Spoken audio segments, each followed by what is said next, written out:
Hey, it's Spence C. It's January the 12th and it's video number 14 of this Building in Public daily vlog kind of thing. And it is 12:24 in California, here in Woodside.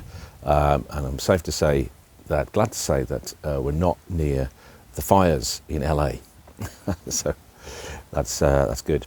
Not good for them, but good for us. Anyway, if you've been following these videos, you'll know that the reason why I'm doing it is to stay consistent. And the year 2025 for me is all about consistency. It's something I've been lacking in a lot lately. So I'm showing up every day. I'm sharing my journey in growing this channel, one subscriber at a time. And I'm doing one video at a time and one day at a time, talking about things that I've learned along the way, hopefully sharing something that might be helpful to you guys. If you're a musician, if you're in the music business, if you have a music business, you might not be an artist or a musician, but maybe you just work in the music business. Maybe it's all relevant to you. Some of it is, anyway. But for me, yeah, it's just a way of showing up, creating content, documenting the process and all that kind of good stuff. So, and if you have been following these videos, you'll know another part of the ritual is to drink water. Now, you'll know that yesterday I went out on a walk and forgot to take water with me. So I said I'd do double the amount today, but I can only find one big cup. So I'm doing 1.5, which is still a lot. It's probably more than I've ever drunk in one go. So let's go. So if you want to join me, then press pause, go and get a drink, come back, press play, and let's drink together to stay hydrated and in good health. Good health.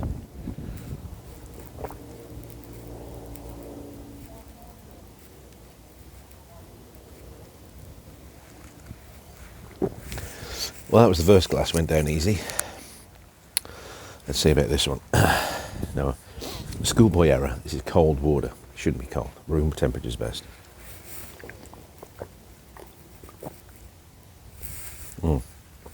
Comes out a bit quick.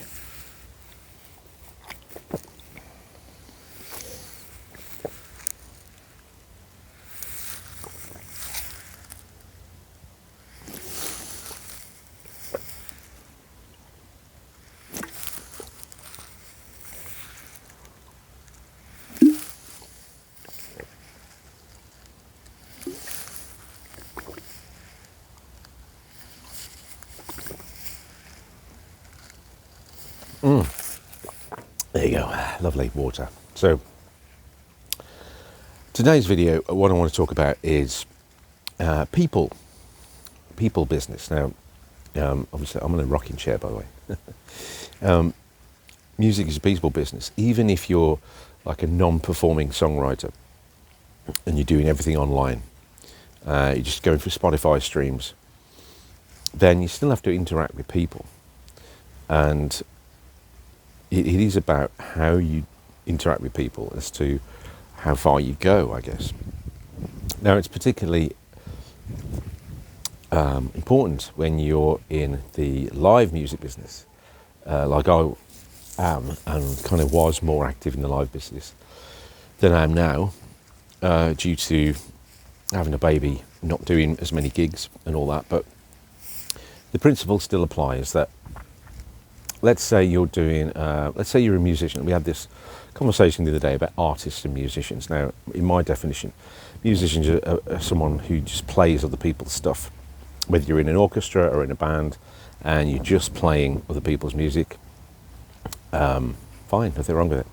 An artist, obviously, you're playing your own music, you're creating your own music, your own compositions, whether you're a classical artist or you're a jazz artist or you're pop, rock, reggae, whatever it is, you are creating your own, writing your own music, and you're kind of innovating, you're kind of pushing the boundaries, leaning into what's possible. And you know, when I say artists, people like Radiohead, if they're talking about bands, or singulars like Prince or David Bowie, people like that who are kind of known for their kind of unique sound and kind of reinventing their image a lot of the time. You could put Madonna in with that as well, I guess. Anyway, I digress slightly. So let's say you're a live musician and you're playing gigs, not shows, you're just playing gigs, entertainment kind of stuff. Now, obviously, there's a lot of nuance here, but generally, when you're calling people up and asking for gigs, a lot depends on your personality. You know, a lot of people think when they're calling managers of venues for gigs that they're going to be really interested in the kind of guitars that you play, your musical influences, what you sound like, and all that kind of stuff.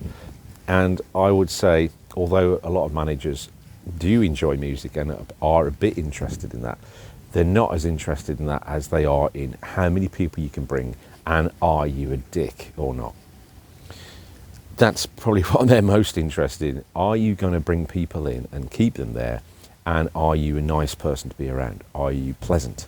Are you going to create a good atmosphere for the manager's customers? Are you going to create the kind of atmosphere that people want to come back to?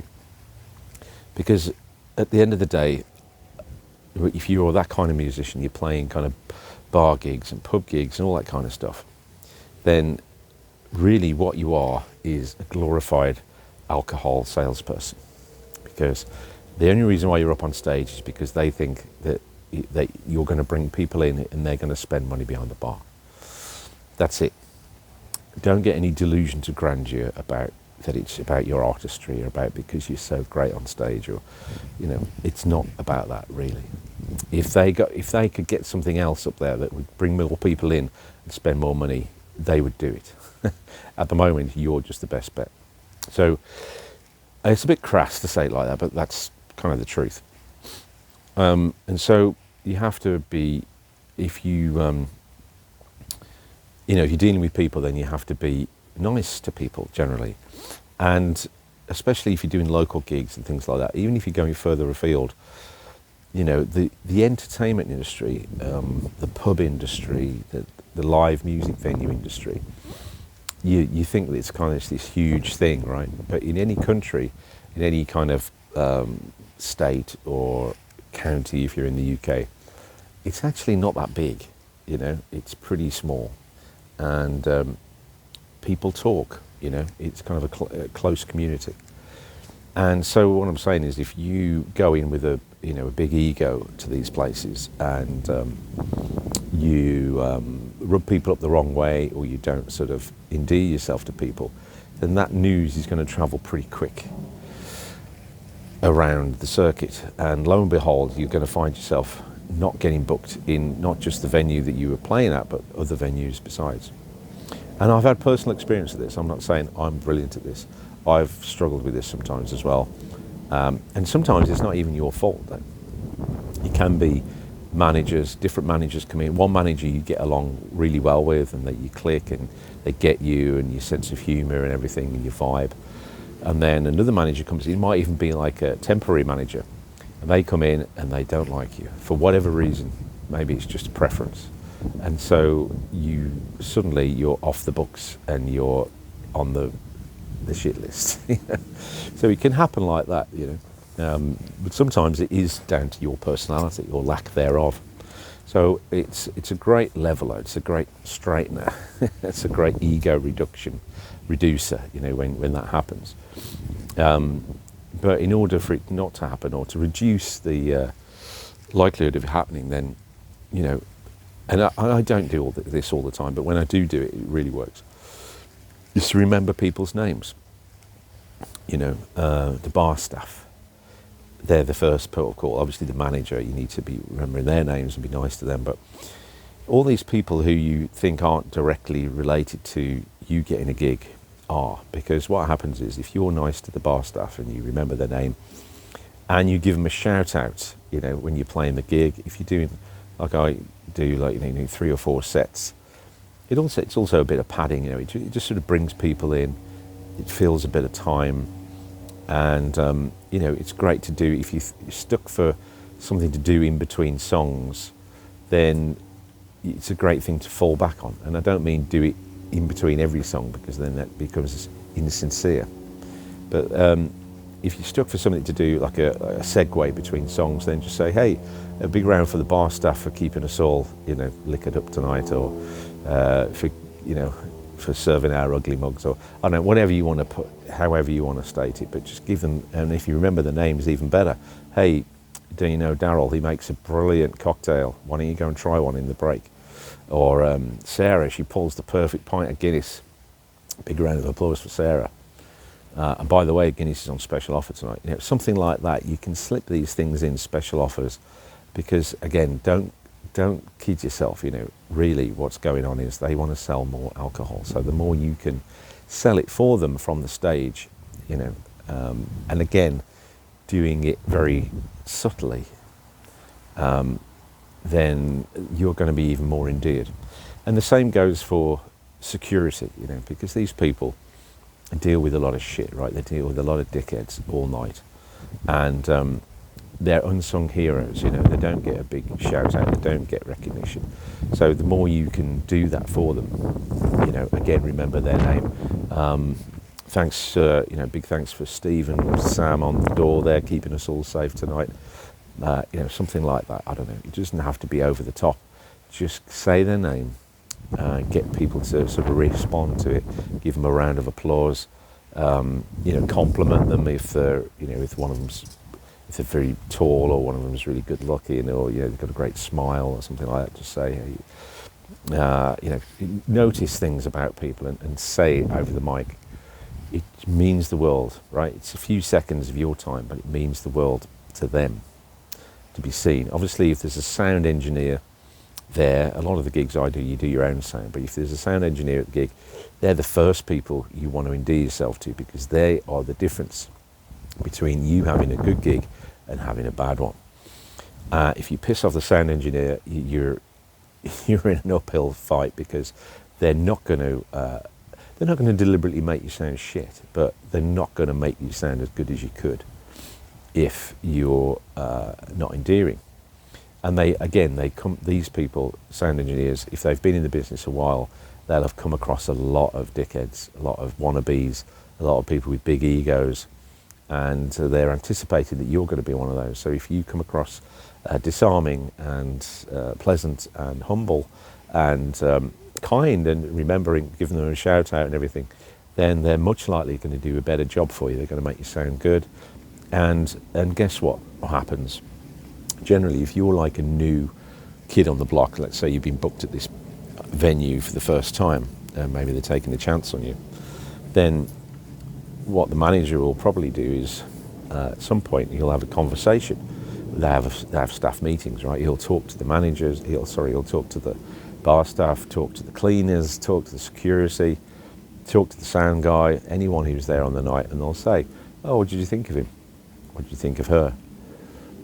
And if they say, oh yeah, he was great, he got a really good atmosphere going, and he gave me a shout out, and there was, the people spent a bit more money last night, the takings were up, and yeah, we'd love to have him back, he'd be great to have back.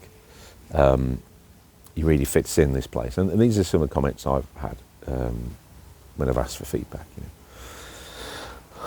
And then you're in, at least until the next gig, And again, like I say, it can all go south very quickly, but that's all you can do, is just be pleasant to people.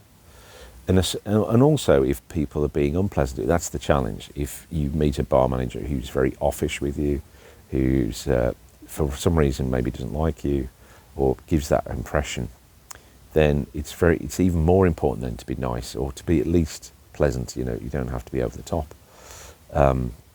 because you don't know what's going on with them. It's probably nothing to do with you.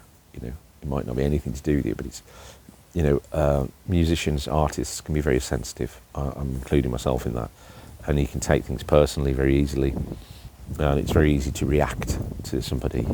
And I've done that in the past. I'll hold my hands up. I've reacted to bar staff if I felt that they've been too controlling, or they've been unfair, or they've been unreasonable.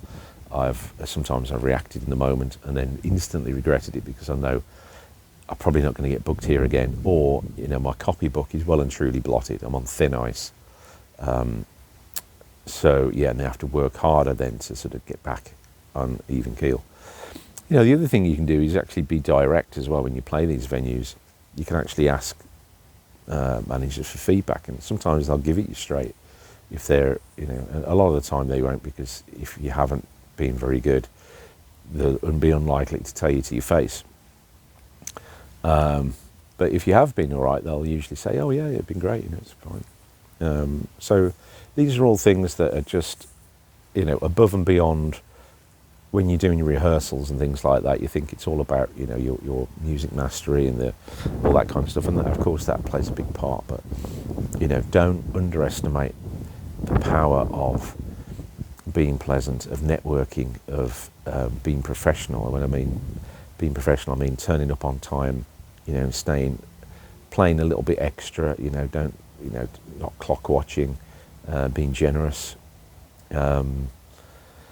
being interested, you know, sort of promoting the venue, and just understanding your role in the whole evening. You know, it's not all about you, it's about the venue making money, you know, and then the more you can help them do that in a natural, authentic way, the better time you're going to have. Anyway, I think that's all I need to say about this. If you're interested in getting more updates, then sign up to the newsletter. It's in the description down below. If you want to work with me, then you can do that as well. You can set up a free discovery call, and we'll see if we're a good match. And tune in for another daily video tomorrow. Who knows where I'll be? Will I be here on this sunny balcony? Will I be on a walk? Will I be in a room? I don't know yet. Well, let's see. Anyway, be prosperous. And oh yeah, and what I forgot to say was, please comment down below, what are your experiences with, I'd love to hear some of your experiences with venues, and little tips and tricks that you might have to endear yourself to people. What works when you're on the stage, what kind of things help to create a good atmosphere for you. And please like the video if you did like it, and share it if you think someone would benefit from hearing this, or if you think it was worthy of a share. Really appreciate, like I say, I'm building this channel one subscriber at a time. So it's going to be, I think there's 5 or maybe 6 subscribers now, so I've got 494 to go before this channel gets monetized. So it'd be great to do that as soon as possible. Maybe this year would be great to get it monetized. But, you know, there's no rush. You know, it's slow and steady wins the race, I guess. Anyway, it's now 12:42. I've gone 17 minutes. It's one of my longest videos yet. If you're still with me, thanks for listening, and I'll see you tomorrow. Be prosperous.